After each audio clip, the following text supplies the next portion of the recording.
இன்னைக்கு நமக்கு ஜியாமெட்ரியில் ஒரு கணக்கு பார்ப்போம். இந்த ப்ராப்ளம் வந்து இதுதான். O is any point inside of a triangle ABC. Triangle ABC. அதில் வந்து O வந்து ஒரு point inside the triangle. Okay. The bisectors of angle AOB. அதே மாதிரி BOC and COA அதோட bisectors. இது வந்து இந்த ஒவ்வொரு பேஜை வந்து பைசெக்ட் பண்ணும்.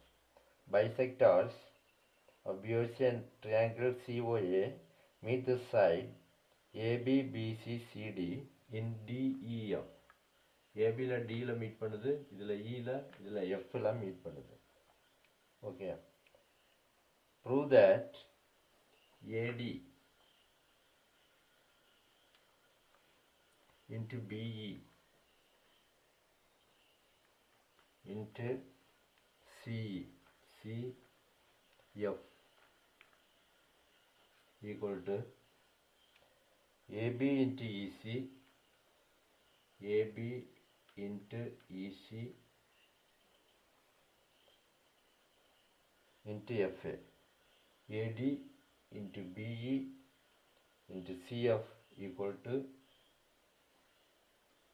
DB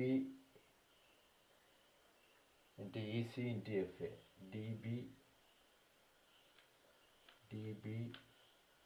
into EC into FA அப்படின்னு ப்ரூவ் பண்ணணும். இதுதான் கணக்கு. ஓகே, இதை நம்ம ப்ரூவ் பண்ண போகிறோம். அதாவது இந்த ட்ரையாங்கிள் ஏபிசியில் சென்டரில் ஒரு பாயிண்ட் இருக்குது, அதுதான் இந்த ஓயிலிருந்து இந்த ட்ரையாங்கிளுக்கு பாருங்கள், இந்த 3 ட்ரையாங்கிளும், அதாவது 3 ட்ரையாங்கிள் கிடைக்குது. ஏபிஓ இதனுடைய பைசெக்டரை வந்து டியில் வந்து பைசெக்ட் பண்ணுது, இந்த ஏபி பேஜை. அதே மாதிரி இந்த பைசெக்டரை இதில் இயில் பைசெக்ட் பண்ணும், இது எஃப்பில் வந்து பைசெக்ட் பண்ணும். நம்ம ப்ரூவ் பண்ண வேண்டியது AD into BE into CF is equal to DB into EC into FB நினைக்கிறேன், into FA. Okay, FA. இப்போ நமக்கு 3 ட்ரையாங்கிள் கிடைக்குது. அதாவது first triangle AOB, triangle AOB. அதே மாதிரி இன்னொரு ட்ரையாங்கிள்